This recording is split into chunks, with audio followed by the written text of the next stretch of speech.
और आज हम तुमको कलयुग की ऐसी शक्ति बताने जा रहे हैं कि आपके दिमाग की नसें खुल जाएंगी। कलयुग की एक ऐसी शक्ति पर चर्चा करेंगे, अगर कोई चाहता हो कि हमें कोई हरा ना पाए, घर में, परिवार में, द्वार में, संसार में, समाज में, पॉलिटिक्स में, काम में, धाम में, तो आज की कथा सुन लेना, तुम्हें जिंदगी में कभी हार का मुंह नहीं देखना पड़ेगा। अगर आप लोग किसी विषय में हारना नहीं चाहते तो आज की कथा सुनो। याद रखना, जो मनुष्य धार्मिक होता है वो दुख को भी सुख में बदलने की क्षमता रखता है। उसकी दृष्टि, उसकी विचारधारा दुख को भी सुख में बदल देती है। बिना धर्म का व्यक्ति, कथा में याद रखना, बिना धार्मिक व्यक्ति, बिना धर्म का व्यक्ति ठीक वैसे ही होता है जैसे बिना लगाम का घोड़ा होता है। जिस प्रकार घोड़ा परम स्वतंत्र होता है, वैसे ही बिना धर्म का व्यक्ति भी बिना लगाम का होता है। और लगाम धर्म की जरूर होनी चाहिए। धर्म का मतलब ये नहीं है कि आप कथा में बैठ गए, आप शंकर जी को मान रहे हैं, आप हनुमान जी के भक्त हैं तो आप धर्मात्मा हो गए। धर्म का मतलब यह है कि आपके सामने कोई भी सनातनीय हिंदू अपना धर्म का परिवर्तन ना करवा पाए। आपके सामने आपके धर्म की अवहेलना ना हो। धर्म का मतलब यह है। पर याद रखना, दो धर्मों का कभी झगड़ा नहीं हुआ है, कभी नहीं हुआ है। धर्म तो एक ही है, सनातन वैदिक धर्म, बाकी पंथ है। याद रखना मेरे पागलो, दो धर्म का कभी झगड़ा नहीं हुआ। झगड़ा हमेशा धर्म और अधर्म का होता है। दो धर्मों का हो ही नहीं सकता। लाइट में, केबल करंट में अर्थिंग और अर्थिंग दो वायर लगा दिए जाएं बल्ब में, तो क्या बल्ब जलेगा? जवाब दीजिए, बोलिए, क्या करना पड़ेगा? अर्थ के साथ फेस देना पड़ेगा। हाँ जी अन्ना जी।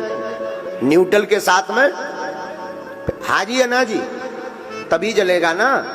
वैसे ही दो धर्म की कभी लड़ाई नहीं होती, लड़ाई हमेशा धर्म और अधर्म की होती है। तो आज हम आपको जो सूत्र देने वाले हैं, तुम अपने कर्म से मत भटको। दुनिया आपके ऊपर क्या कर रही, आपसे क्या कह रही, मत घबराओ। एक महात्मा नदी में स्नान कर रहे थे। स्नान करते करते वो देखते हैं कि एक बिच्छू बहता हुआ चला जा रहा। महात्मा को लगा कि हमें बचाना चाहिए वरना ये मर जाएगा। महात्मा ने अपना हाथ लगाया, बहते हुए बिच्छू को हाथ पर रखा और फेंकने की तैयारी की तो उसने डंक मार दिया, काट दिया। महात्मा के हाथ से बिच्छू गिर गया। महात्मा ने हाथ फटकारा, फिर वो बिच्छू भागने लगा, बहने लगा। महात्मा ने फिर हाथ लगाया और हाथ पर रखा, वो बिच्छू ने फिर काट दिया, वो फिर गिर गया।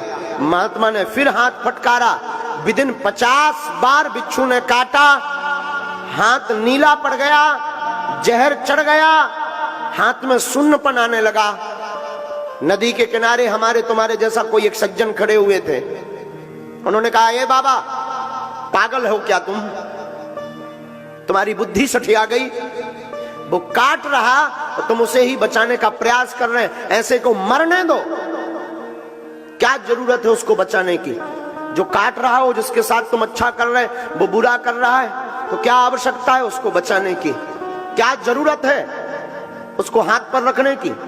क्या आवश्यकता है? महात्मा ने मुस्कुरा कर कहा कि श्रीमान, बात तो तुमने बहुत अच्छी बोली पर यह सोच बहुत छोटी है। श्रीमान, याद रखो, जब वो बिच्छू अपनी प्रवृत्ति नहीं छोड़ सकता, बिच्छू जब काटना नहीं छोड़ सकता, तो साधु बचाना कैसे छोड़ देवे? वो अपना काम कर रहा, हम अपना काम कर रहे। वो मरते मरते भी अपनी आदत नहीं छोड़ रहा और हम जीते जीते अपनी आदत छोड़ दें।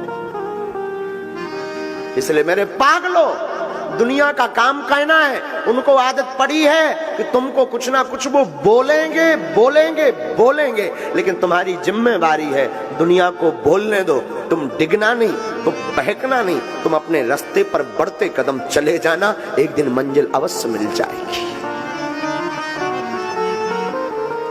चाहे वो मंजिल परमात्मा को पाने की हो, या वो मंजिल आपकी जिंदगी की हो, या कोई पद पाने की मंजिल हो, या प्रतिष्ठा पाने की मंजिल हो, या भगवान को पाने की मंजिल हो, लोगों को कहने देना।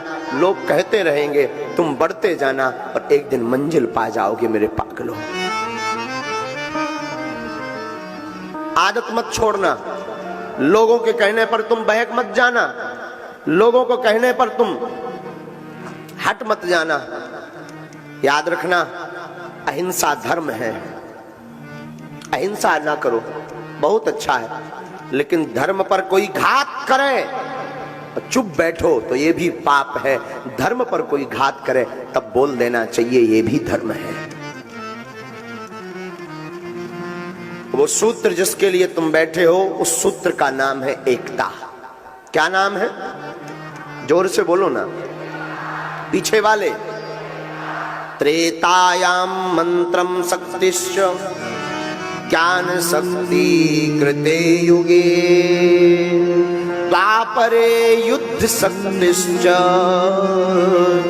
संघे शक्ति कलियुगे। त्रेता युग में मंत्र की शक्ति थी, सतयुग में ज्ञान की शक्ति थी। जो त्रेता में मंत्र जानता था वो बलवान था, सतयुग में जिसको ज्ञान था वह बलवान था। पर द्वापरे युद्ध शक्तिश्च, द्वापर युग में जो युद्ध जीतने की कला जानता था वह बलवान था। लेकिन कलयुग में ये तीनों नहीं है। कलयुग में संघे शक्ति कलयुगे, कलयुग में एकता ही शक्ति है, वही बलवान है। जिसकी एकता वो बलवान। इसलिए साधुओं, एकता चाहे घर की हो, परिवार की हो, भाई भाई की एकता हो, या फिर समाज की एकता हो, अथवा हिंदुओं की एकता हो, जो एकता पर बल देता है उससे पूरी दुनिया हार जाती है। कलयुग का प्रभाव, कलयुग में जिसकी महिमा है वो एकता की।